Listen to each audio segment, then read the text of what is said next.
This week we review Ryan Coogler's Sinners. Is this movie cursed, or is horror movie talk cursed? Stay tuned to find out. Is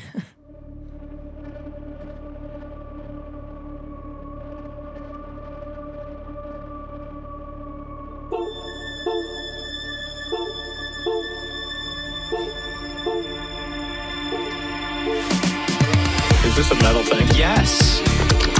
What taste? David, what is this? Pretty thick. Great. I have to kill a lot of people. Just tell me what you want me to fuck. I have big tits and a tiny vagina. Oil me up, daddy. I can't believe that Bryce prefers big tits. Mistletoe alert. This is butt country. This guy was a real jerk. How long can Hugo being pregnant? Chomp, chomp, chomp, chomp. Oh, you're such a dick, David. Okay, everybody, put on your corpse handling gloves. Ew. Hoodie Picasso. Hello and welcome to Horror Movie Talk. I'm Bryce Hansen, and with me is my singular co-host, Sydney Lee. Max has been fired, and we're replacing him with Shawn, Hennigan, our guest for today. Oh, Shawn, is it okay if I use your last name? I didn't ask. Yeah, it's fine. Okay. Doxed. No, Max, okay, to our gullible listeners, Max has not been fired. He's just not here this week or last week. Will he be here next week? I don't know. We'll see. We have no idea. No idea. No. He's going to be so paranoid now that we introduced it this way. Anyways, Horror Movie Talk is a show where we review a single horror movie every week. New theatrical releases always get priority, but we also review older horror movies, both good and horrible. Please make sure to rate, review, and subscribe in all the places, especially leave a rating on iTunes if you like us, and subscribe to us on YouTube if you want to see our beautiful faces. Don't be a square. Be sure to share.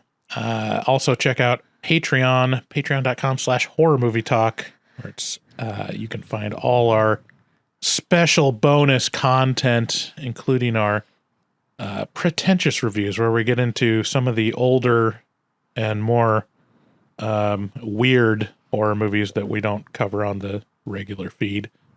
If you want to add your P to the community pool, go to horrormovietalk.com or call 682-253-4468 and leave us a voicemail. You might hear your voice on a future episode of Horror Movie Talk. We are actually going to be checking our voicemails today, so we got a couple to check up on since this is going to come out this week. If you're new to the show, we start out by giving a brief review and a score for the movie. We score on a scale of 1 to 10. After we give our score, we'll get into spoilers and take a deeper dive into what we liked and hated about the film. Again, this week, we're covering Ryan Coogler's Sinners. It can be found in theaters now. Sinners stars Michael B. Jordan and Michael C. Jordan as twin brothers Smoke and Stack, returning from Chicago with ill-gotten gains to their hometown in rural Prohibition-era Mississippi. They immediately work on establishing their own juke joint to entertain and profit off the locals. They go around town recruiting old friends and relatives to help and successfully have a grand opening. When the music pierces time and space as it is prone to do, it captures the attention of nearby evil things. Wacky hijinks ensue. Ryan Coogler writes and directs this, his first horror film, coming off of his success with blockbusters like Black Panther and Creed. Here, he obviously draws inspiration from Robert Rodriguez's Dusk Till Dawn. He even says so in interviews, where it feels like one genre and then suddenly shifts into a horror film. However, we're given fair warning from the opening scene that shit is about to go down, because we see one of the main characters, Sammy, pretty fucked up in the opening scene. There's a lot going on in this film. It explores a lot of ideas about good and evil, guilt, exploitation, racism, the transcendence of music, and pro tips on how to eat a pussy. Not all of these themes are fully explored or necessarily land, but I have to respect the ambition and the swing for the fences attitude of Coogler with this film. It does have a great cast with fully fleshed out characters and relationships. It spends a lot of time with the setup so that when the killing starts to happen, there are real stakes. No pun intended. It feels like a Stephen King novel in the best ways. A large element of the film is the music, with several musical sequences featuring blues, folk music, and weird Afro blues rock hip hop pop fusion. The musical director of the film is Swedish composer Ludwig Göransson, which is probably the most promising new film composer in recent years, having scored The Mandalorian, Oppenheimer, Black Panther, and more.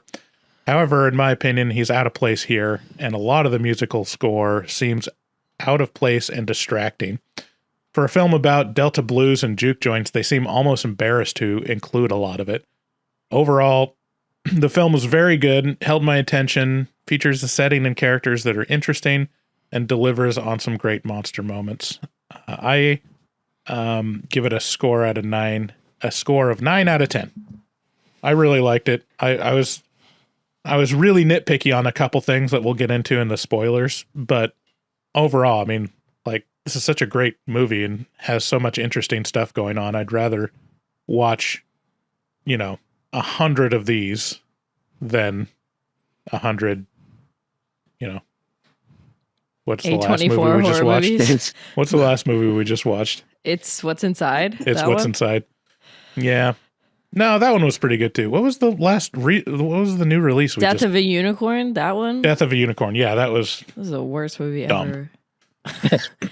ever. But yeah, I mean, I'm giving it the same score that you did, Bryce, 9 out of 10. I really, really loved it. I don't agree with what you said about the score. I think it is excellent. And I actually, when I left the theater and I was driving home, I listened to I Lied to You on repeat, which is when the crazy musical sequence happens. Like this, I love this whole soundtrack. I love the original songs that were written. Like the music in this movie is so good. And I love that vampires love music too. Like that was just like so like, hell yeah, right? Because vampires they're not overdone. I love vampire movies, but like it's so hard to be inventive when you get to vampires at this point in horror where like basically everything has been done. Like how much more can you take of it? But I think that this movie being split into two halves of being like an American gangster Black history film and then turning on its head and being like, no, this is a monster movie. It works so well. I just think it was incredible. It was an incredible theater experience. And yeah, I loved it. The reason I didn't give it a 10 out of 10 was that I liked the post-credit scene.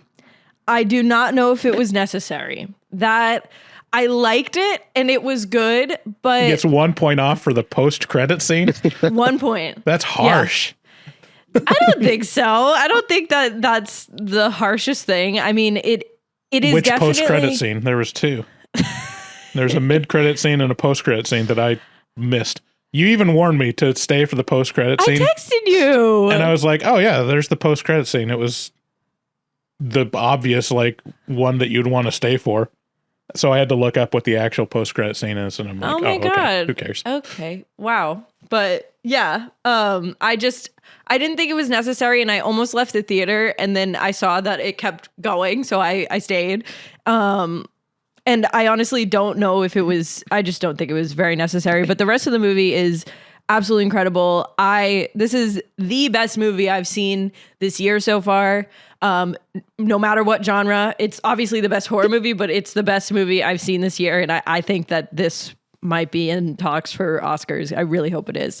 I think it's incredible. I had such a fun time and I can't wait to get into spoilers. And yeah, Shawn.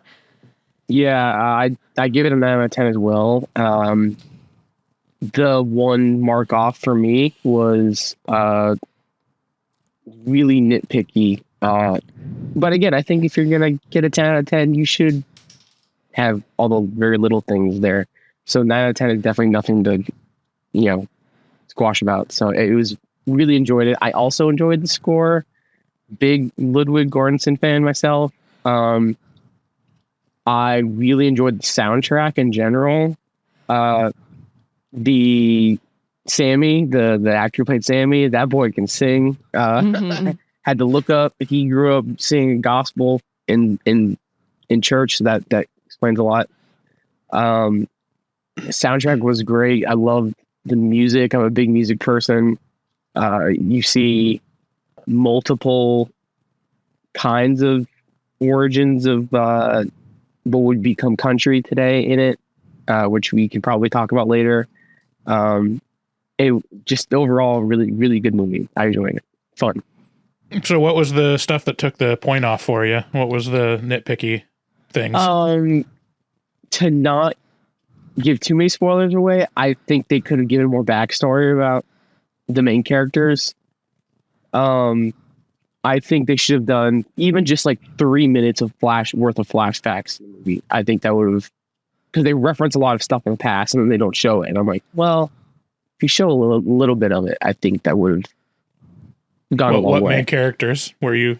The brothers. When they talking about their father constantly, okay. I'm like, you could show that in a flashback. Also, Haley Steinfeld's character, because she, is so embedded in this community. I think showing a flashback with brothers, her and her mother and their father, like that would have gone a long way in my opinion. Mm-hmm. But again, just little things. That would have really made it a Stephen King type movie. Yeah, would have. I also I found out after the movie in the movie Haley Steinfeld's character is 1/8 black. Oh yeah, she says, you didn't catch that in the movie? Yeah, no, I got that. Okay. But I didn't know that in real life she's also 1/8 black. Yeah, like, I had to check that. I had to check that. It's like she's okay. For reference, everyone listening, I'm black, so I can say this. She's an octoroon. That Key and Peele sketch. Okay. Yeah. No way. Okay. So that it says in Google, it says her father's Jewish and her mother is of African American, English, Filipino, Irish, Scottish, and German descent. Holy shit! Wow. So that's a lot. Okay. Yeah. So Ryan Coogler really did his research. Like he was seeking out. We need to find someone with a black granddad. I mean, with a half black granddad. Yeah. I think it was a nice little touch because at that time, you had the 1 drop rule and it was very pervasive. So, she definitely is passing. That's pretty cool. Yeah. That's why she got to get a white husband. Yeah, exactly. She talked about that a lot and how she didn't even want it. But they were like, who was it? Stack. He was like, well, you needed the security. Like I had to do this for you. And it was really, but yeah, I had no idea.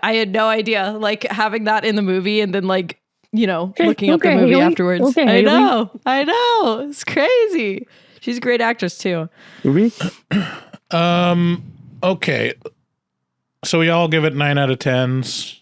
You know what also is 9 out of 10s? What? Avoiding commercials.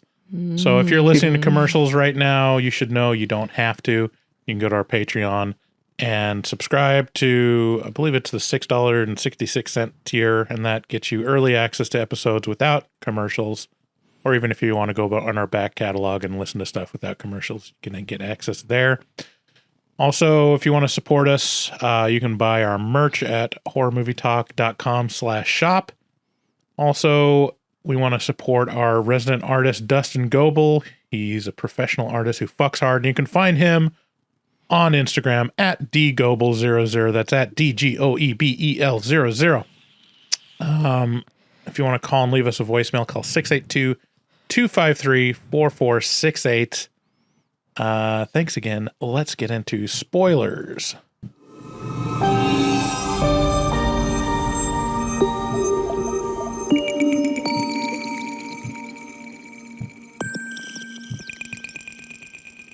Can you hear my kids stomping upstairs for some reason? A little bit.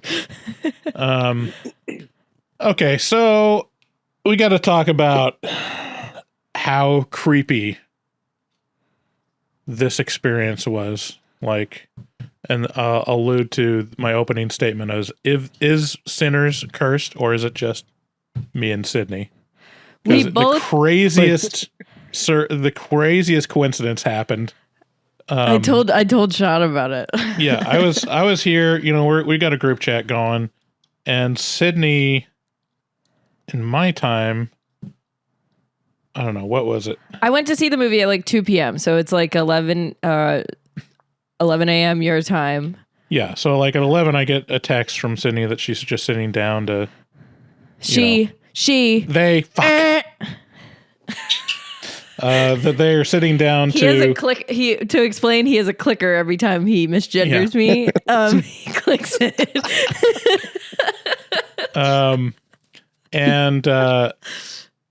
And then you text and say that there's a fire alarm going off and you had to exit the movie theater, which, after all, like we had a lot of behind the scenes scheduling conflict with this episode, which is crazy partially why Max isn't here. But yeah, I was like, oh no, we're going to have to reschedule because Sydney can't watch this movie. But you got back in eventually, and it was like less than 10 minutes. It was like I was sitting in the lobby, and then although like most of the people who were in the movies like were sitting in the lobby, I was at a very, very big movie theater, and I was like, do we have to, I said to one of the workers, like, is this real? And they were like, yes, this is a real fire alarm. Cause it was weird. It's never happened to me at the movies before. And I was like, just sitting there. And then they were like, everyone outside. So I went outside and I was talking to this like older couple. And then I went to like look up another movie time and leave because I was going to go to a different theater so I could finish the movie. It was like 45 minutes in. And then the older couple was like, I know. It was like I was really immersed in the movie at that point. And then so what scene in the movie were you in? Oh my God, I don't remember. Did the vampires arrive yet? No. They didn't arrive at the juke joint? We were still in like the setting up juke joint stuff. And then the older I went to go to the parking garage and the older couple was like, wait, they're letting everyone back in. And I was like, oh, okay. And then I went back in and everyone sat back in the theater and they played the movie again, like from the exact point, which has never happened to me before. It was so weird. And then later on, Bryce texts and goes, you're like, yeah, so I watched the movie and I'm watching it around like 4:30. I sit down and watch it. And around 45 minutes into my screening, the fire alarm goes off. And we have to exit the theater. It's so crazy. And mine took forever. Like they did not get us back in 10 minutes. They had to call the fire department. Fire department had to like clear out the whole building. Oh my God. Or clear the whole building. And they canceled. Well, anyways, long story short, I had to go in and see the movie again. When it started at 7. So I like walked out around like 5:58 or something like that, and then had to wait an hour before they open again for another showing. So yeah. It's so awful. It's so crazy. It happened around the same part. Like mine was the vampires just barely showed up to the juke joint. And then, so it has all this like. So that you were further in, I feel like. It wasn't that much further in. Maybe I was only like a half hour in then. Yeah, because mine, like there's about 45 minutes or 50 minutes of just setup, before they even open the juke joint. And then it's just stuff is gonna start happening, and then fire alarm goes off. Anyways, it was so bizarre. My fire alarm, which is what I just heard people saying around me, because I went to the movies by myself. But like what people were saying around me was that there's a restaurant right below and attached to the movie theater. And so it was the restaurant had a fire alarm, probably because smoke from the kitchen. Yeah, okay. And so no fire department had to come. That's why we could go back in like after Okay. like 10, 15 minutes instead of So like was there even like lights or an alarm or anything in the movie theater? Or did they just turn it off and the staff told you to leave? the fire alarm lights were going off in the movie theater, and the movie stopped, and the lights came on, like and like then when you stepped outside the movie theater, you could hear the fire alarm, but you couldn't hear it in the theater. I just like kept going, is this real? Like and it was, the funniest thing was that there wasn't a lot of people there because it was a 2 p.m. showing, but there was a couple seats away from me, a grandmother and her grandson, and the grandson's probably like 18. Whoa, this is not a movie you should go see with your grandma. Oh my God, there was way too much sex in it. Like they must have been so uncomfortable. Because at one point I heard them like when the movie stopped, they were like, do you think the vampire stuff is going to happen soon? Because like it was just a lot of like sex stuff, and it's really funny. Yeah. So yeah, it was crazy. So getting into the movie, so the film is set in 1932 in Mississippi. I really like that there's no hand-holding for a lot of the historical context of it. They don't like sit down and like explain to the audience what like company scripts are, or what was really, or that even it was Prohibition era. They don't specifically say like, hey, that's illegal that you're selling alcohol, you know? Yeah. Just the fact that they mention Al Capone and, you know, the alcohol is like highly coveted. Yeah, and there's like mention of Jim Crow, but it's not like this is what Jim Crow is like. Right. Yeah. That's good, because it's like I don't want to be told by a movie that I'm stupid. Like I just want, like, you know what I mean? Like it's just put me there and I'll figure it out, you know? Yeah. And yeah, there's a couple of things in there where it was just like, it just trusts the audience to have enough context of what's going on around that time, which I appreciated. And it has like a voiceover in the beginning that kind of gives a clue what's going to happen, but it talks about musicians so good that it pierces the veil, and like, you know, souls of the past and present and future come around and dancing, I guess. It starts out, so basically it starts out with Sam, and he comes to the church after the occurrences of everything. He's like all beat up, and then it flashes back to just the day before, which, to be honest, is not super believable that all this happened in one day, like setting up an entire business operation it's a lot, to open. Yeah, for just a day, it's a lot. I mean, I guess it just like establishes that they like Smoke and Stack. They have all of these connections and all of these friends and all of this money where they can make this happen in one day. But it's really crazy to buy a building and then create a juke joint in 12 hours. Yeah. Like, Yeah. So, yeah, Smoke and Stack are twins, and they're played by Michael B. Jordan. I have to admit my worry about being racist, because I was like, they look... Huh?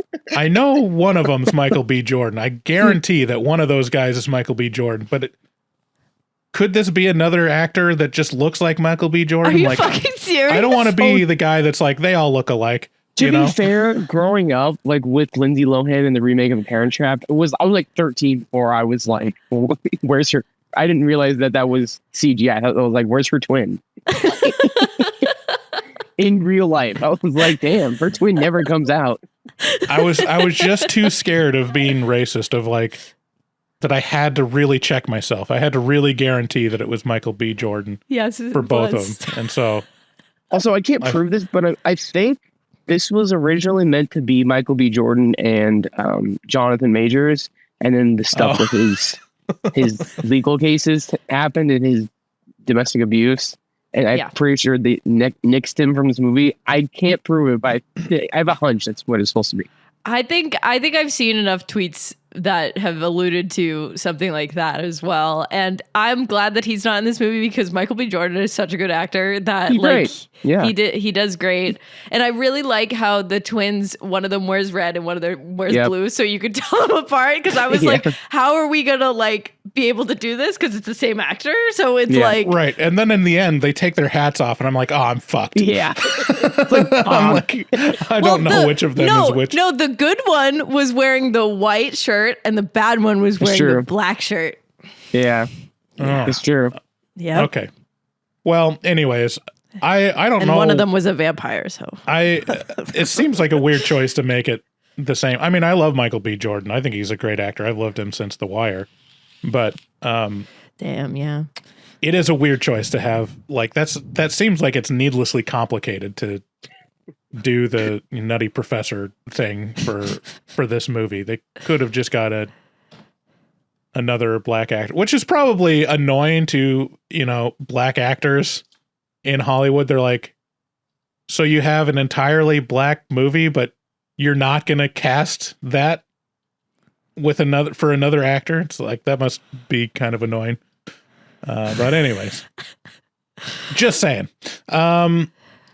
So they come into town. They have like a bunch of money from being gangsters. Being gangsters, being soldiers for the mob. And it's eventually alluded that they probably escaped by the skin of their teeth by scamming the Italian mob against the Irish mob. And they come back home and want to make it big by creating this juke joint. Also like that they didn't have to explain what a juke joint is. Just show it. I will say probably real juke joints weren't as giant as this one. They're probably more like... Probably not, yeah. The size of... Underground, like a shack. speakeasy kind of things. But this was in the middle of nowhere. It was in the middle of fields and stuff. It was in the sticks. So I guess they could get away with it. But yeah, I feel like they would definitely get caught by... I don't know, the cops or the KKK or something. Yeah. I mean, I because they were telling everyone. They were telling everyone to come. Like that's kind of you gotta keep that on the DL. You got Irish beer here. Like this is not a good. It's not legal. I thought it was really cool. As to go with the lack of hand holding. I love that they don't make it they don't overuse any of the tropes of Southern, Jim Crow stuff.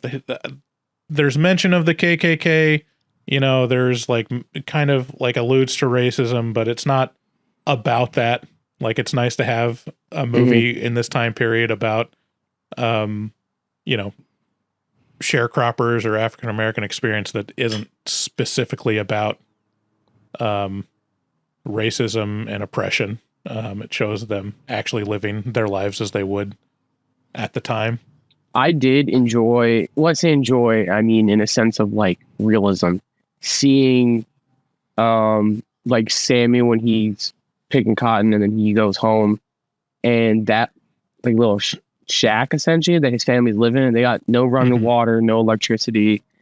I mean, those are essentially slave quarters that they're still living in. I thought that was a really nice realistic touch because it's that's exactly how people in that area probably would have been living in. And then I don't know about you two, but I had a majority black audience in my theater. My theater was packed. Anytime sharecropping or the chain gang showed up, palpable tension was in the theater. Every black person was ew. What's gonna happen? Yeah, it was we all were this is realistic, but yeah. I mean, there were only 3 people in my row since I went so early in the day, and they were all white. But I was kind of down in the the higher up like seats were like there was a big thing, so I couldn't see who was up there. But I could tell that the people around me didn't really know what kind of movie they were getting into. But I don't think it like I don't, and I honestly didn't either. Like I thought this was like I knew it was a vampire movie, and I didn't know that it was going to be this whole spectacle of like Black history and like even Chinese history, and it's like these people aren't immigrants. They're first generation, like born in America. Like these are American citizens, and it's not about like, oh, like it's such a struggle to come over here. Like it was like, no, these are real American stories, but it's not the side that you usually see. And I really loved that. I especially loved I forget his name now, but the harmonica guy, he was really awesome. Like I love the character, his character. I forget, it's Delroy Lindo's character. I forget the character's name. But Delta Slim. Yes, thank you. I loved when he was when they were riding in the car along the fields with Sammy and Smoke, and he was just telling about the experiences of like the chain gang that he saw. He was like, I knew every single one of these guys, and like this is what happened to us, and like whatever. And I was like, and during that scene, that was one of my favorite scenes. He was telling these stories, and you could hear like what was happening. Like when he was talking about the lynch mob, you could hear like the crazy mob, and you could hear him getting lynched. And I thought that was such a good way to portray that story without actually flashing to what's happening. He's like, he's telling the story so vividly that you can actually hear it. And I really thought that was a really cool stylistic choice. I haven't really seen that a lot. So like the first half of the movie is Smoke and Stack splitting up to gather resources and recruit people. And so who is it? I can't tell which one is which, but Smoke. Which one's in the red hat? Stack. That's Stack. Okay, Stack and Sammy. Yep.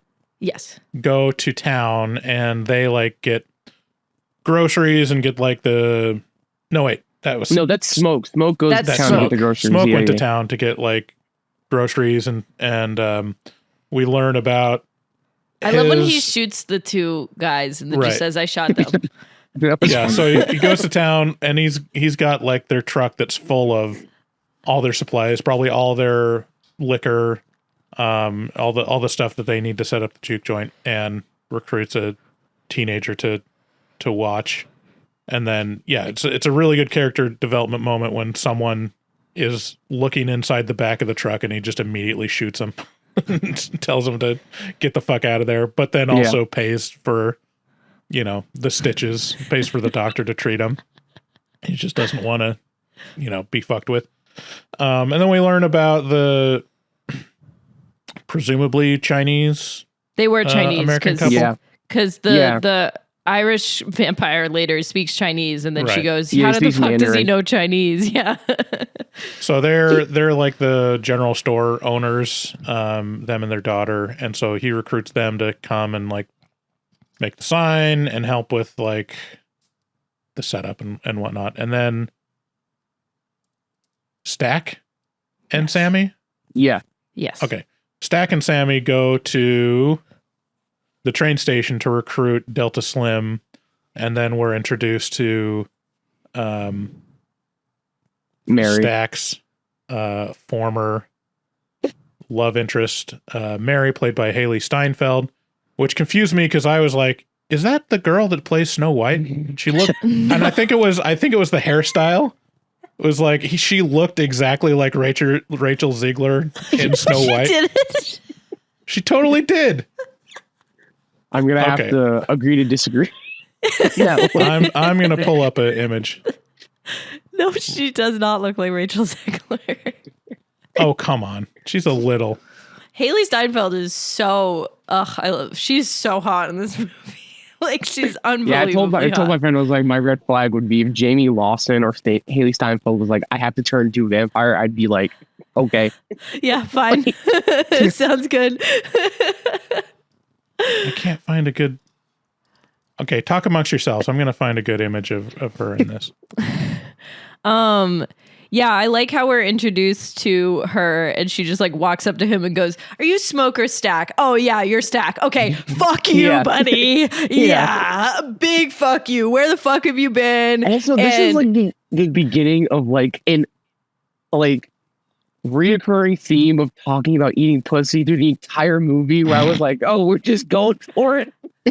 Well, I mean, and it does pay off. It does pay off later yeah. because Sammy does a good job. Apparently. To the married woman, very Scandi. But yeah, I do love that, where she's like, you go down on me and then you don't fucking talk to me again or whatever. Yeah.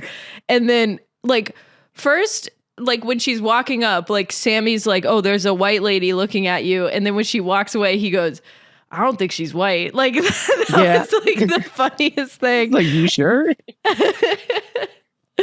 She's 1/8 black, guys. She's not 100% white. Okay. It's come the haircut. on. I mean, come on. The haircut is very similar. That is such a stretch, dude. I don't I mean, think so. just saying. All right. Yeah. So they introduce those characters. Who else do we meet? Oh, and then eventually Smoke, is it, goes to his former His baby mama. baby mama, His woman, yeah.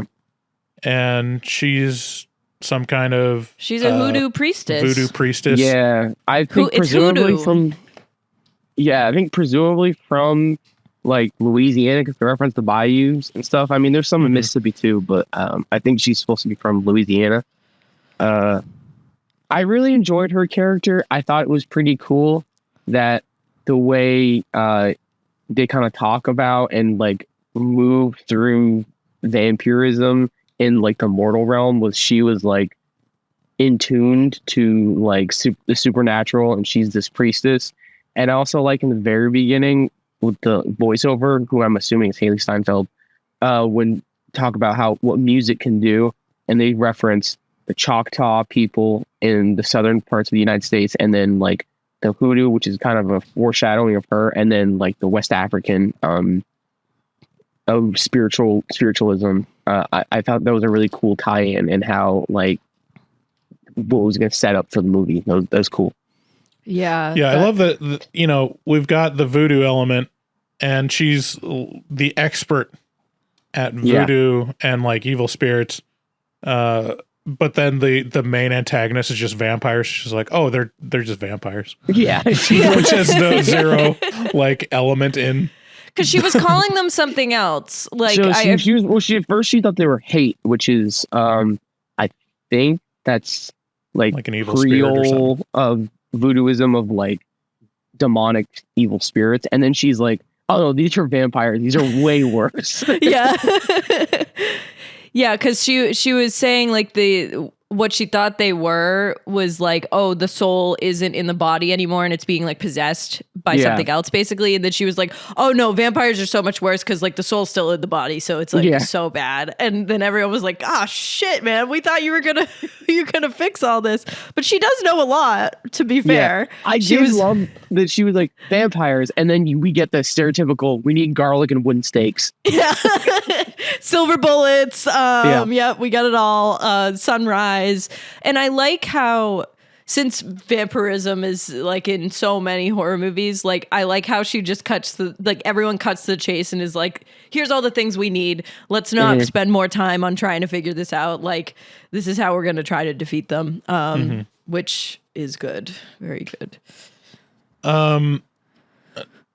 So yeah, they've got a lot of setup. Let me see the one thing that annoyed me when Stack was announcing the Juke joint while Slim and Sam were playing. It was like, why is he using his inside voice? It was one of those like weird nitpicky things of like, why isn't he speaking up? There's this giant crowd of people at a busy train station. He's like, we're gonna set up a Juke joint and you guys can come and dance,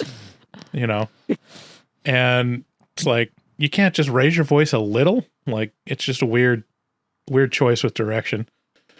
Poor Delta Slim, because he didn't even want to go because he plays at the same place every Saturday night, and he was like, "Your place might not be around tomorrow. This place has been around for 40 years or whatever he says." And then they offer him the Irish beer, and he's like, "Oh wait, I gotta come." but poor Delta Slim, he dies. It's so sad.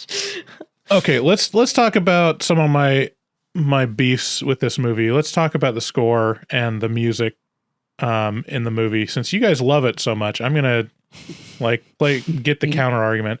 Okay. I do love Bjornsson. I think he's amazing. But his strengths are not in Delta Blues. I would assume. I like that it kind of, the score gets progressively larger as the film goes on. It starts with just a backing acoustic guitar playing, like some little kind of running blues licks. It is a little overbearing. It's pretty loud in the mix, at least in my showing it was. But then eventually it grows to like a pretty full on kind of atmospheric electronic fusion with that, acoustic blues stuff. And it grows right after Smoke was fucking the girl. it was they're putting such a button on him fucking the voodoo priestess. And then as far as the movie goes, it's supposed to all be about like a juke joint and Delta blues. And I I've listened to a lot of Delta blues and get some of the context of these places. And number one, they're supposed to be lively dance halls, and all the blues that they were playing were pretty slow. I'll give you that. Yeah. It was very, very meandering, kind of thoughtful blues, as opposed to basically it would be more ragtime or bordering on rhythm and blues in a juke joint like this. I think they got there when, I forget her name, but the one that Sammy has a crush on. When she's singing, that was really right. I really loved that. I also didn't know Jamie Lawson could sing like that. I was like, oh, okay. I know. And the way she was dancing, I was just like, this is it was so mystifying and captivating. And it also is when Stack gets killed, right? Yeah, when he gets turned. Yeah, which was it ramps up in a good way, I think. But I agree, Bryce. I think that it was a little too mellow, especially when they just had the piano. I was like, there's just a piano playing. You would have a bunch of instruments, or at least it would be fast tempo. And then like you said, ragtime would probably be the more realistic. So then it makes a point of, and it delivers on the opening voiceover where Sam is playing I lied the to blues you. And singing. It's a great song. Oh, he's an excellent performer. But then to me, so what happens is he's playing and you're then gonna shit on the best scene in the movie. The veil is pierced. And it starts saying the spirits from the past and the present and even the future. It has the African tribal drum stuff. It has stuff, and then the rock fusion guitarist shows up with Bootsy Collins gear, and I was just like, oh Dude, this was the best scene I was of like, the oh, movie. no. I loved it. I felt like I was under a spell. Like I was entranced. Like we have the hip hop artists, we have the DJs, we have the rock music, we have the old tribal music, and then like even with the Chinese characters, you have like the old traditional Chinese dancers, and then you have like a black ballerina. Like here's the thing. Was so good. I respect it. It's a swing for the fences moment, and Coogler's doing what he wants to do at that moment. Bryce. To me, once the rock guitar shows up and the 808s start hitting, I'm like, it's so good. I'm sorry, this is corny. It becomes corny to me. Like, it's not cool. That's racist. it's like, for me, I have such a respect for Delta blues. Oh, I mean, this is so pretentious of me, but like the roots music is so important. Like that music is so important to modern music that I wish it was centered on it, and that they gave it the proper respect, and then showed like the past, like the roots of, African, dance music and how it like developed, and then possibly how it extended into pop culture. But like, I'm sorry, let's not immediately take it to hip hop. It's just insulting. It's so important though. Listen, Bryce.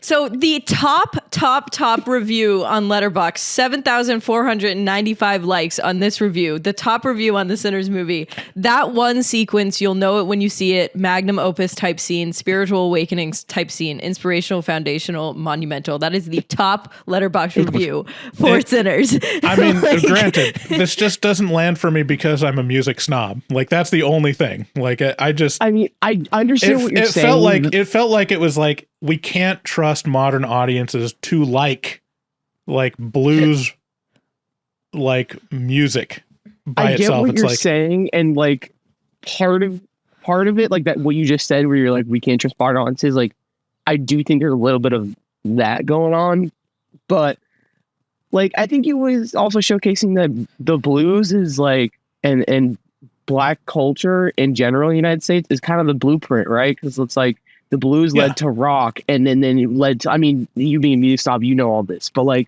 it led to all these things that we now know and like today. And it's like, it all goes back to these Negro spiritual hymns and like gospel music and the blues. And it's like, like when Delta Slim is like, that I got socks on this boy, what does he know about the blues? Like it's not just it's a feeling, you feel it in your soul. And I really, really enjoyed it.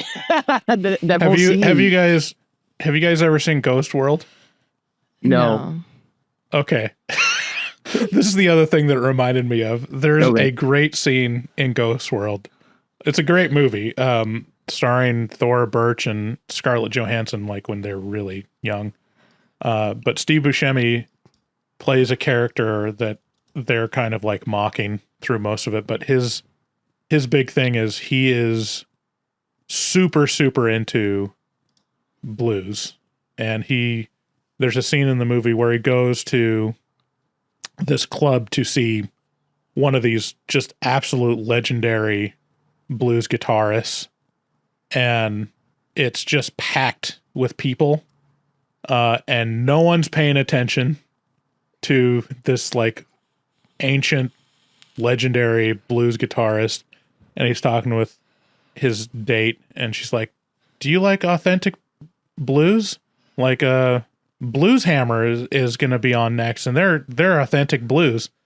And I got to show this scene. I'll show this scene because it just made me think of this movie. It's not as this is way more insulting to that concept than Sinners is to it, but it made me think of this scene, so I got to show it. Okay. Authentic blues has a more conventional 12-bar structure in its stanzas. Oh, if you like authentic blues, you really got to check out Blues Hammer. They're so great. Okay, and then Blues Hammer comes on. Blues Hammer comes on later. Love Steve Buscemi. Because we took a place of authentic way down in the Delta blues.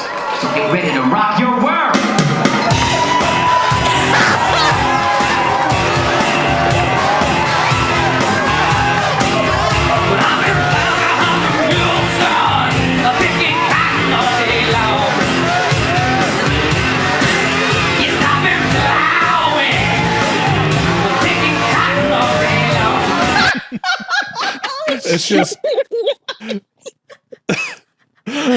Not the picking cotton all day long from the whitest man in the world. The whole 100% white band just rocking on picking cotton. They're just You're getting up and going, yeah. yeah. So like that movie, my reaction to the movie was this. It was like, That's crazy. I like old blues, like acoustic stuff like Robert Johnson and, you know, Muddy Waters. Muddy Waters is much later, but like I've got stuff from Robert Johnson and and to be like, yeah, I just envision people leaving this movie as like, yeah, I love the blues, and they're listening to that song where it's like got 808s and like rock riffs and that was me Chinese when I left. stuff. I was like, the song's so good. So like that's the context that I'll give to my take on it, but I'll say it works. Like I get it for most people it'll work and it's great. But yeah, for me I was like, okay.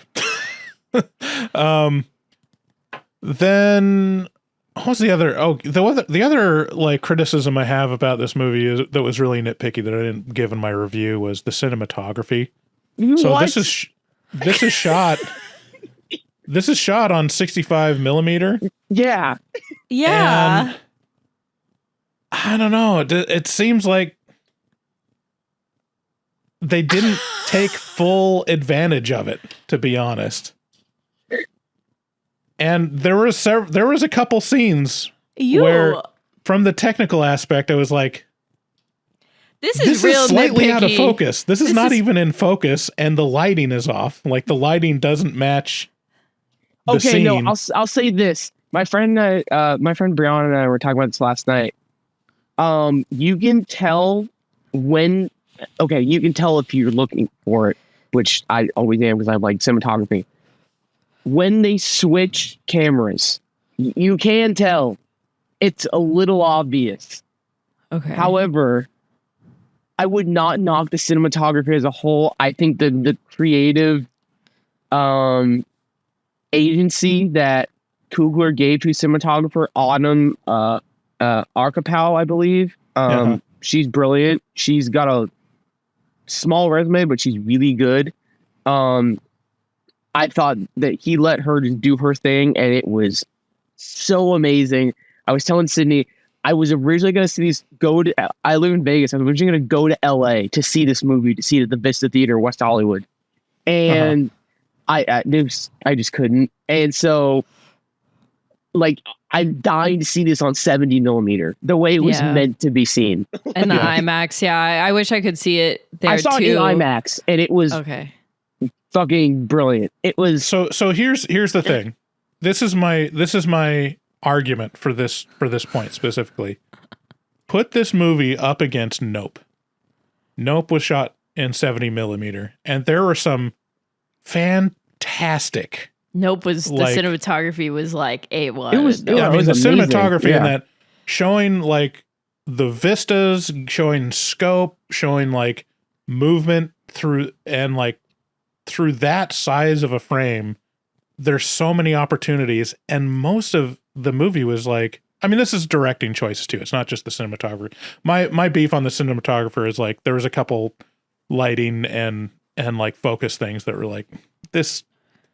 And looking at her experience, they make it a point of saying like this is like the first female cinematographer using IMAX.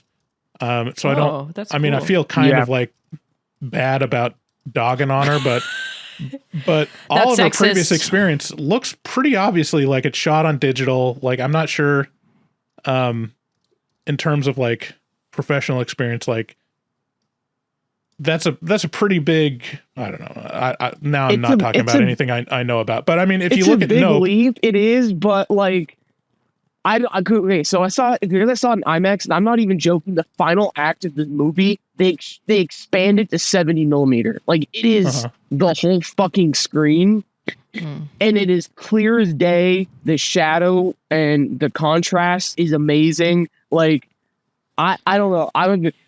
Autumn, if you ever hear this, I am a big fan of yours. Also, Ryan Coogler employing pretty much people from the Bay Area, which I'm from, is pretty funny. So there's a lot of great moments. Ryan like, Coogler, if you're gonna say, listening, green light Shawn's TV show and shoot Yes. it. yeah, please. right. So it's not terrible. I'm just saying there was a couple moments that were distracting to me, but there were the unimportant moments, like You're so the pretentious, Bryce. the main like action sequences and that stuff looked great. I don't have any problem with that. But I was missing a little bit of like just seeing the possibilities, just seeing the cinematography on Nope compared to this one. I mean, it's kind of like they're two horror movies, and you can see, what you can do with that. Yeah, I think it's also like directing choices because Coogler has, he did Creed and he did Black Panther, which are very actiony movies. Like they have a lot of emotion in them, but they're very actiony movies. I mean, one of them is a fucking Marvel movie, so it's obviously an action movie. But I do love Black Panther. I think he did a great job with that. And I love Creed. He obviously loves Michael B. Jordan. Well, I was going to say that because I was like, anyone who hasn't seen it, I really recommend watching Fruitvale Station. Which I've actually never seen that. So Coogler's from Oakland, and that's about the black dude that was killed in Fruitvale, the Bay Area transit station by the cop, and that was like going on when I lived there. So I was like 7 or 8.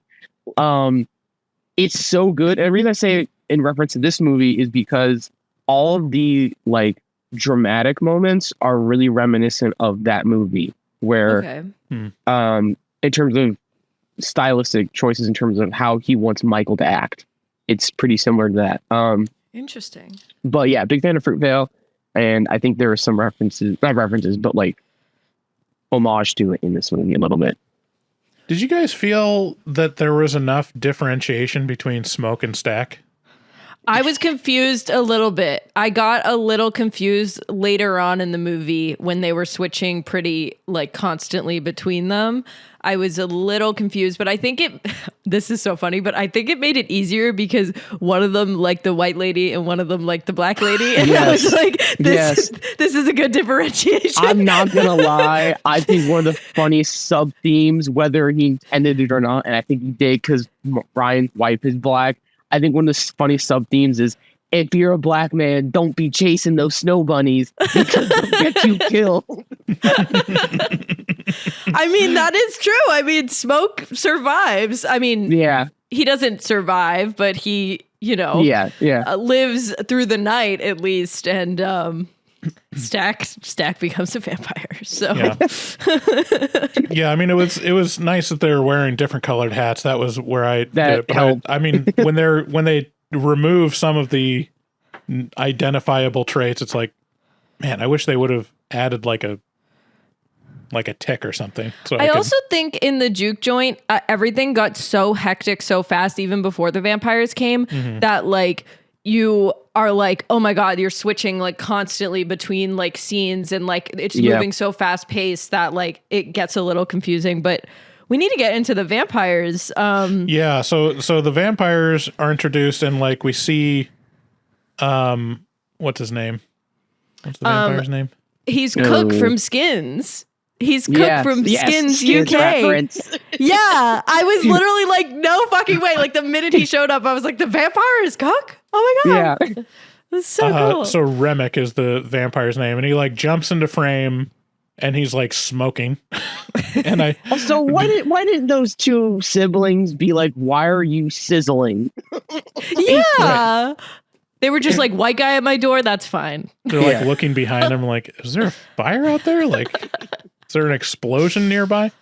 They don't ever really explain it, how Remick just appears and doesn't burn up in the sun as he's approaching this lone shack in the middle of a field. But he runs and we're introduced to him. He like weasels his way into this couple's house. He has to ask for, to be invited in, as is the rules with vampires.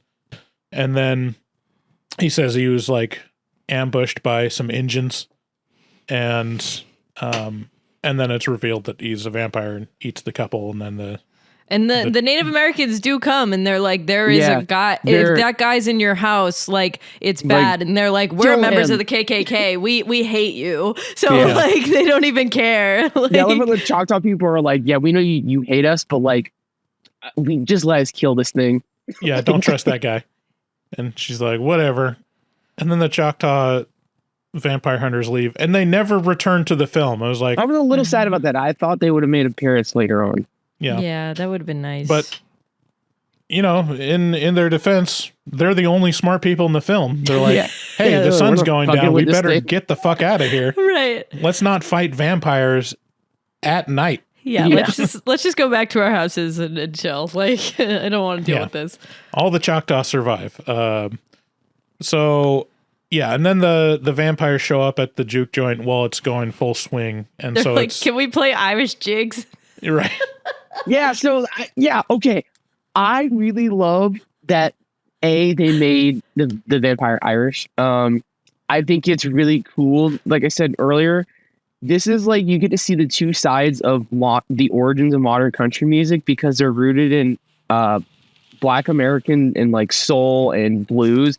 But then you have like in Appalachia, you have rooted in like the Irish folk music because that gave way to like grassroots and stuff. Like you can hear it in Tyler Childers today. He's very grassroots country. And then you have more like you go down to like Nashville. That's more like Black rooted country music. So I thought it was really cool seeing them play Rocky Road in Dublin and him doing a jig to it. That was unexpected, but I was like, this is a cool scene. It was a cool scene. It was like hilarious, like what I said before with the vampires who really fucking love singing. Like it was just like we're gonna like everyone's partying in their own way. Like, and I really loved that. There's Riverdance vampires. Riverdance vampires at the end. No, it's great. I think, I mean, I wish they would have delved more into that, like the roots music, like the folk, Delta blues and stuff. And I think they just don't trust audiences enough of modern audiences to be like, this is cool. It's like, it's enough. Like when the vampires perform that folk song, I can't remember what it's called, but Shawn, you just said it. Like they show that they're into it, you know?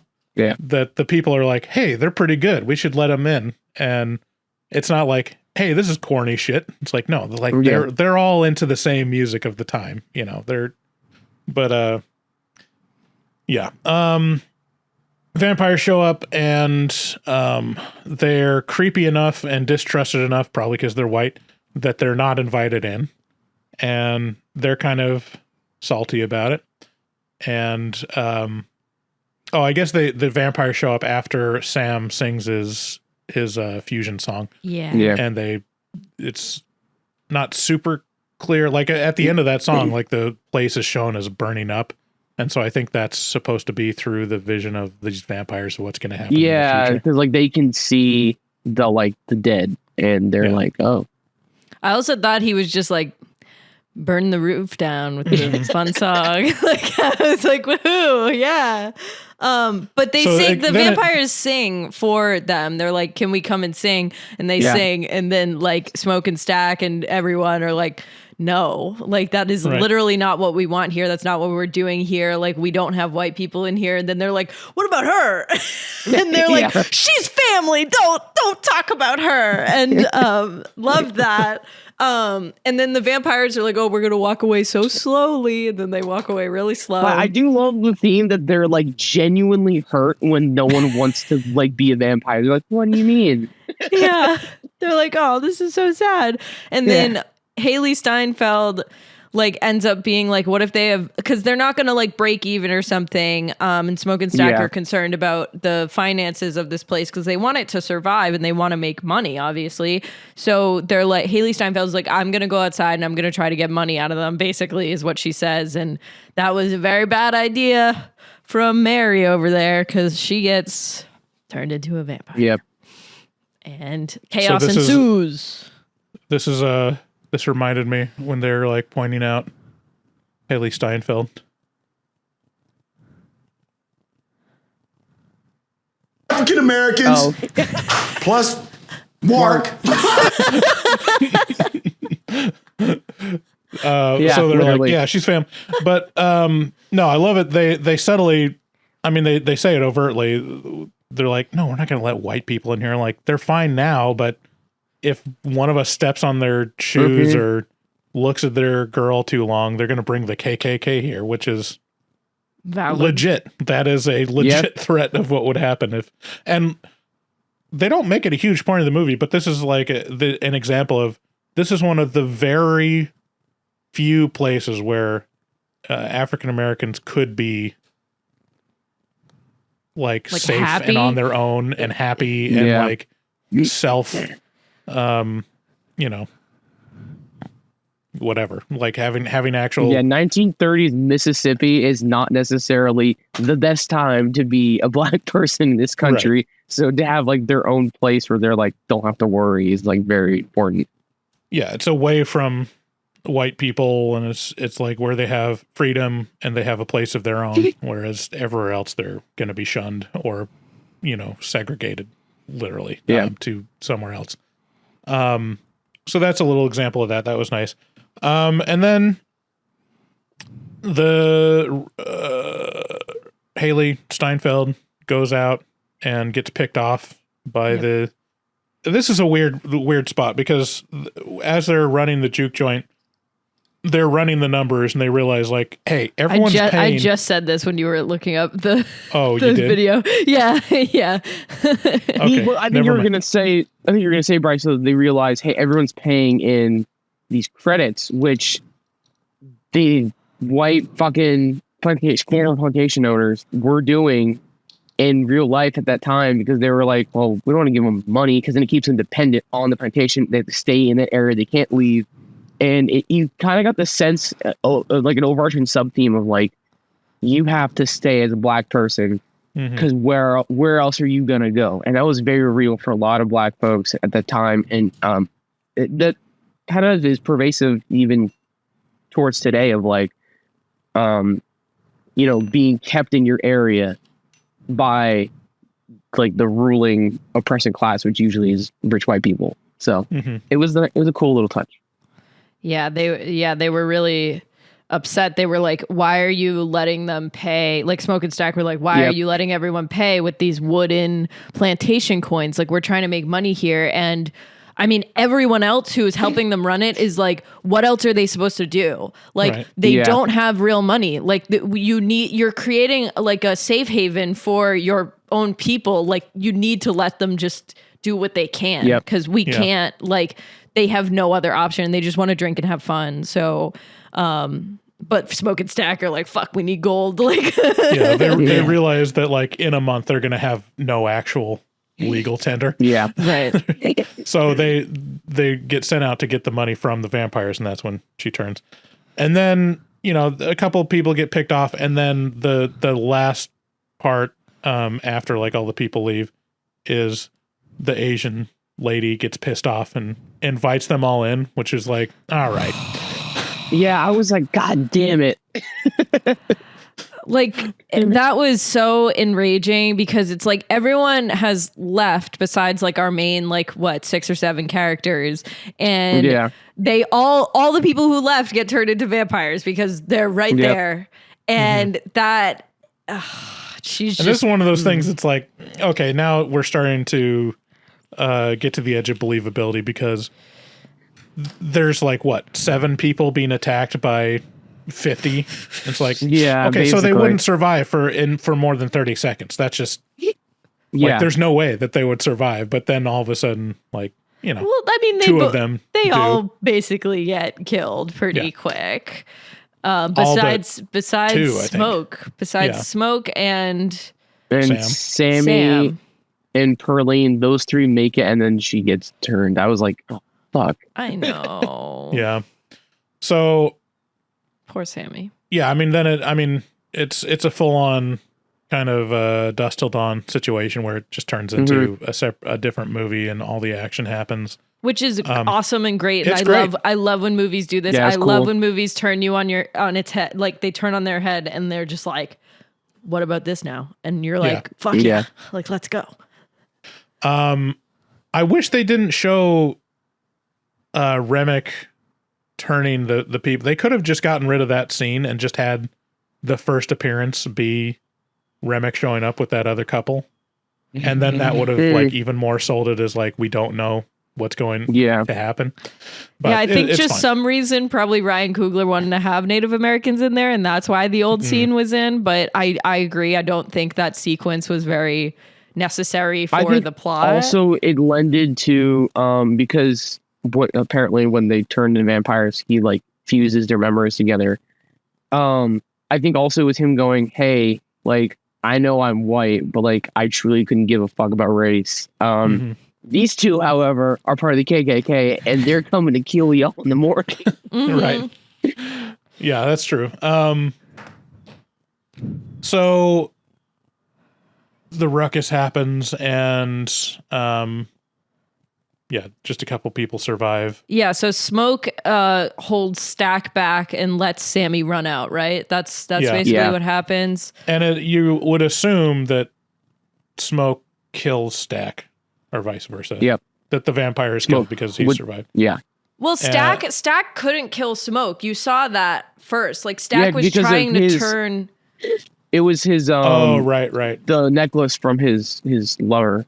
Yep, and that was protecting him. And then once it came down to it, Smoke. Well, you see it later, but Smoke couldn't kill his brother. Like he couldn't do it, which very emotional, very good. Yeah. And so it ends, and like then we. I mean, I don't know how much more we need to talk about. It's an action movie, like vampires attack. Yeah. It's like it's. But then the kind of epilogue in the mid-credit scene is that Sam survives. He becomes like a legendary blues guitarist. And he names his joint Perlines. Perlin, yeah. Also, was so little cute. cameo from Buddy Guy. That was pretty good. Yeah. Yeah. Buddy Guy plays the elderly Sam. And then we see Smoke. Who's Stack. I'm Stack. just guessing. Every time I say It's one of Stack. these names, I'm literally just guessing which one it is because I lost track. Smoke shows up and he's alive, wearing a Cosby sweater. And he's so, Coogee down to the socks, like he's Biggie Papa, baby. so it's like the early. I think it said it was It was 92. 92, yeah. It Yeah. was 60 years later. And Haley Steinfeld is there with like her 90s gear. She looks so good. She looks so good. And yeah, I love it. I love the subtext of like, oh, he's evil. Look, he's wearing his Cosby sweater. We all know Cosby's evil now. Yeah. Yeah. He was a vampire the whole time. See, I just I thought that the ending of Sammy driving away from church, from his father's church in the car with the broken guitar was enough to say he's going to go on to be a famous singer. I don't think we needed a closing scene with him being like Stack being like, "Do you want me to turn you now? Because you could just live forever and be the blue star you are." And he's like, "No, thanks, man. Have a good life." Like it's like, okay, yeah, sure. But I was just like, meh. I also wish they would have ended it and been like, all right, man, like, love you. See you later. We're going to go eat this white guy. That's in the back of the bar. Yeah. We're going to eat the bartender. Yeah, we're going to eat your bartender because you can do nothing about it. And you're going, all right. Fair trade. So Yeah. Sydney, you warned me that there was a post-credit scene, and I thought that was the post-credit scene. I will say that since like the scheduling at my theater was like whacked out, they were really trying to like pressure us to get out of the theater. The lights were on. Oh my god. I mean, the lights were Get the on fuck at the out. mid-credit scene, and then they turned it back off. They're like, oh, okay, guess there's a little more. But they were like, Jeez, what the fuck? What's wrong with your Yeah. theater? well, I mean, it's the fire alarm caused them to, like, the showing that I was at would have been the 6:30 showing, but they started the movie at like 7 and skipped all the commercials. So like, I think Oh, just shit. scheduling was probably whacked out. Wow, they were all fucked up. But yeah, but I guess the post-credit scene is just Sam playing This Little Light of Mine on a guitar. Is that right? Yeah. Did you stay for the post-credit scene, Yeah. Sydney? Yeah. Yes. Okay, you're not reacting whatsoever. Oh, sorry. You like- So, yeah. Anyways, I'm giving this movie a lot of shit from nitpicky points, but that's kind of my role here. But it was very good. I want to see it again. It's very unique. Right now. It's well acted. I'm seeing it again on script. Sunday. You are on Easter? Yeah. My mom and I are going. Oh, that's fun. Yeah, I wanted to go again on Sunday. My friend texted me, and he was, because I told him it was good, and that he was like, I was going to suggest seeing it on Sunday with you, but it's Easter. And I was like, oh, we can still go. We can still go. when Stack gives Sam advice for eating pussy, are you going to like elbow your mom and was like, is that true? That's disgusting. No? No. All right. No. But all That's in all, not what Dad told me. Jesus Christ.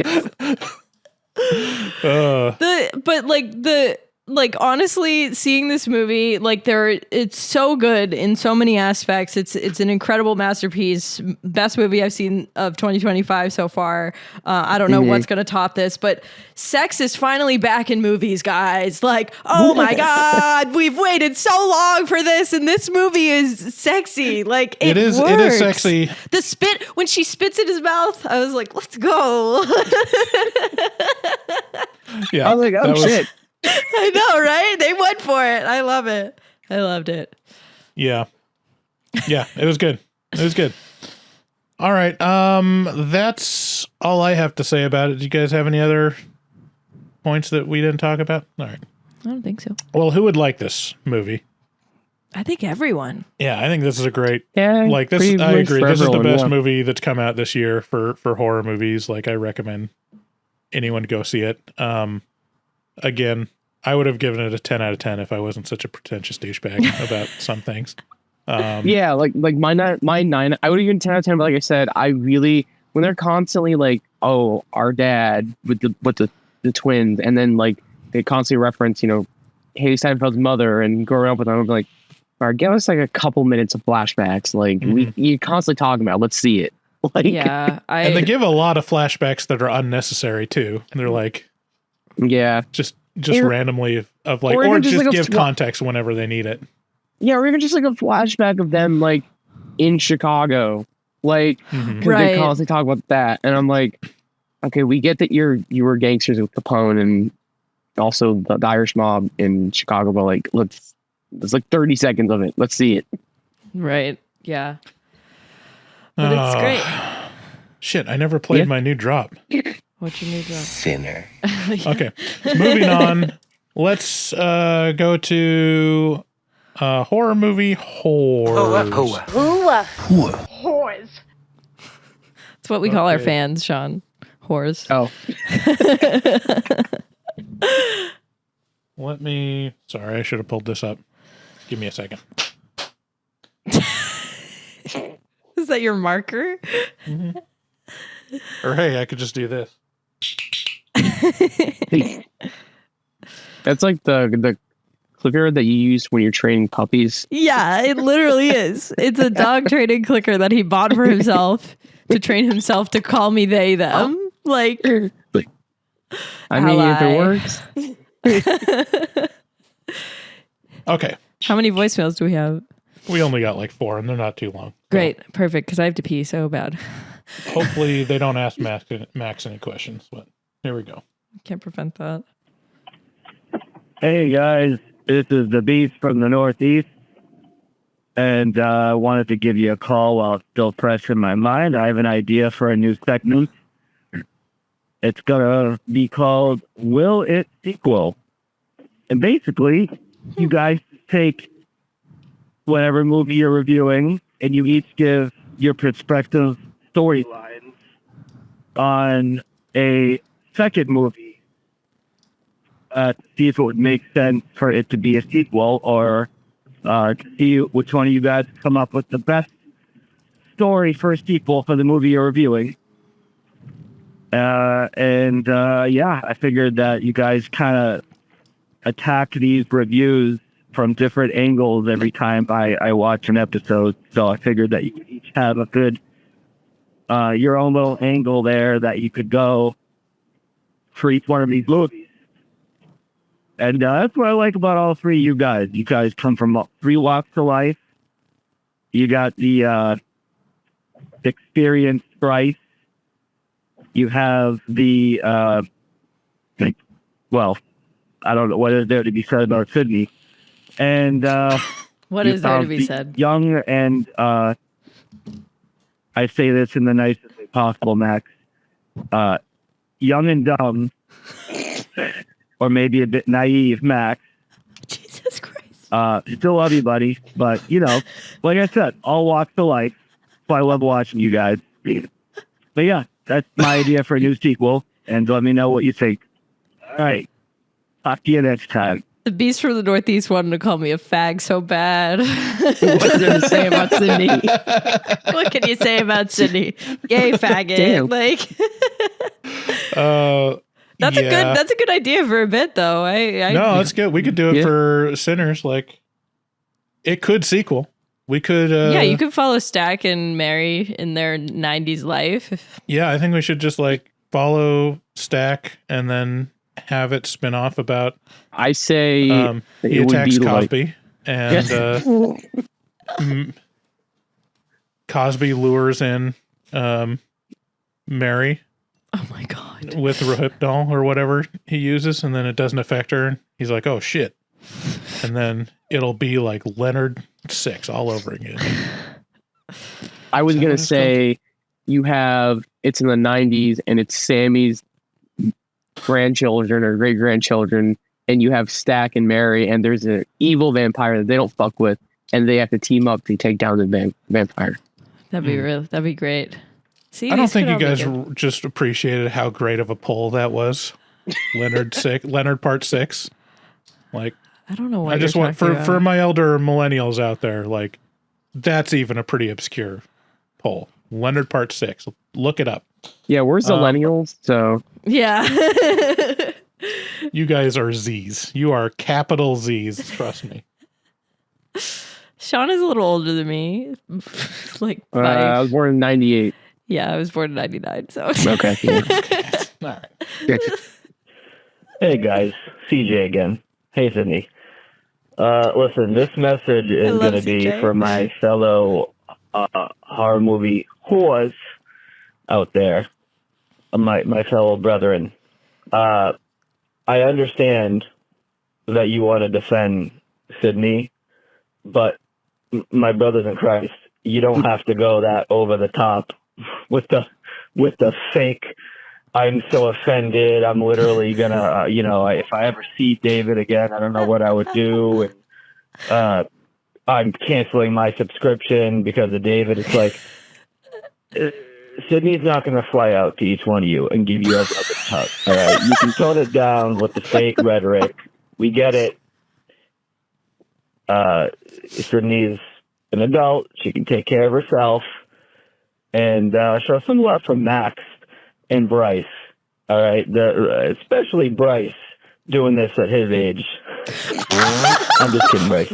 Ouch. But yeah, like I'm just saying, the amount of simps out there in the community is not that astonishing. Actually, the horror movie community has a lot of simps, but guys, tone it down. And I think that'll be my last message until the next episode. All right. Again, see you guys later. Okay, Sydney, so just to keep track of it, how many people did you fly out to and give a rub and tug for every single you? person who DM'd me, all of my 75 follower requests from that whole thing, I fucked every single fan of the show, actually, so... yeah, I mean, for all those people that were coming to that's Sydney's a joke, defense, guys. That's a joke. If you guys can't tell, it's a joke. People are listening. I mean, for all those people coming to Sydney's defense, like, I mean, put your money where your mouth is. Support a LGBTQ owned business and join our Patreon. I mean, that's come on. Really how you can show That's your love. really all we want. Ally. Ally. All right. Next up. young horror movie talk. It is Dennis. Always calling to see what's going on with the Black Bachelorette contest. Is it still going on? I mean, if it helps, I have several large life insurance policies and a very weak heart. Okay. Also, I'm willing to join the Patreon if Sydney says my name. Dennis. Also, maybe if you and Max actually would do decent episodes, people will comment on yours. It's not first trap with Sydney. It's that you guys suck. Or maybe you just lead us on and make us think that we have a chance. Getting with you two will post some sweet nothing in the comments on your videos. Just try and do better. That's all. Talk to you later. Bye. Like a little goodbye at the end. There's a little polite. If you're gonna join the Patreon, Dennis, join the Patreon. That's what he wanted, right? Mm-hmm. Great. Yeah, bold move. If he wanted to be he's on gonna the, now he's gonna jerk off to me saying Dennis. I was gonna say he definitely just jizzed to that. give him a couple good ones, Sydney. Just like No. say, "Oh Dennis, oh Dennis, Nope. you're so big." Nope. Ew. Stop. Oh God. Bold move to be like try to come on to you and then immediately criticize your creativity. How bad on I your am episodes. at making episodes. Thank you so much. I think I'm doing I a love you. fine Also, job. you suck. I know. Like, love our fans. He's trying to neg you, Sydney. Is I it know. working? No, I have to pee too bad. I don't really Next care. To the beast from the Northeast again, and this is a completely unrelated horror movie question. It actually has to do with typing, which Max was talking about on the Astropod from the woman in the yard. Hey Max, I never learned how to formally type either, and I just kind of learned my own system over the years, and now I can type just as fast as really any other regular person, but I use every finger for every key. Basically, a free-for-all. It's just my system, you know, depending on how I'm feeling, I'll use different fingers for different keys, just whatever works. But Wow. yeah, so you don't have to learn like the home row key or anything necessarily. It's just as soon as you find what works for you, you just keep typing, and you'll eventually be able to type, even if it's not the formal, correct way to do it. So just wanted to give you a little bit of word-driven cards there, and I was in the same boat, bud. And talk to you guys on the next one. See ya.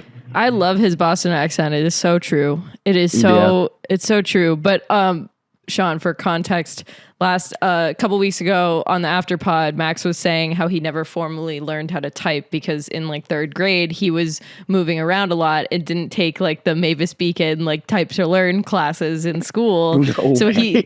he's learning how to formally type now, which is so funny because he's like in a master's program. Like he's gotten this far, right? So me and him did like a words per minute challenge, and I got 60 words per minute. He got 30. And then me and Bryce did it last week, and Bryce got 30 and I got sucked, 60. Yeah. Growing up, my grandmother always gave me and my cousin absolute shit about typing because she grew up having to look on typewriters and stuff. Mhm. And she's like, well, what do you mean you can't do 120 words per minute? And I was like, Grandma, that's not fucking necessary anymore. That's crazy. She's the world's best typer. Yeah. That's nuts. But I hope Max hears that and, you know, steps his pussy up. I don't know.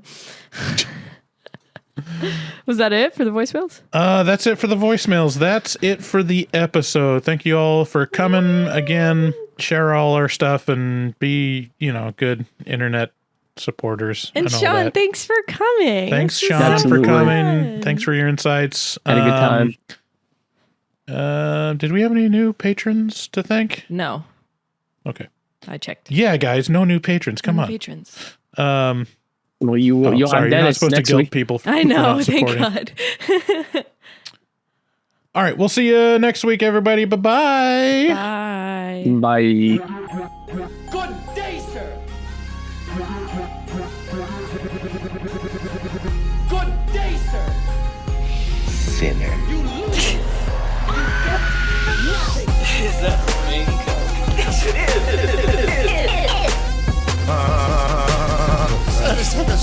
the scraggly woods. He had no face! Horror!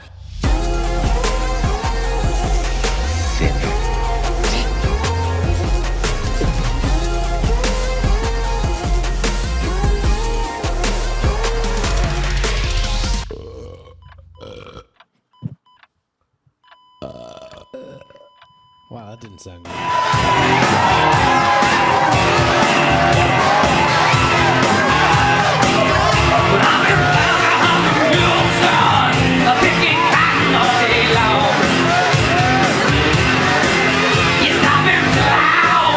Oh my god.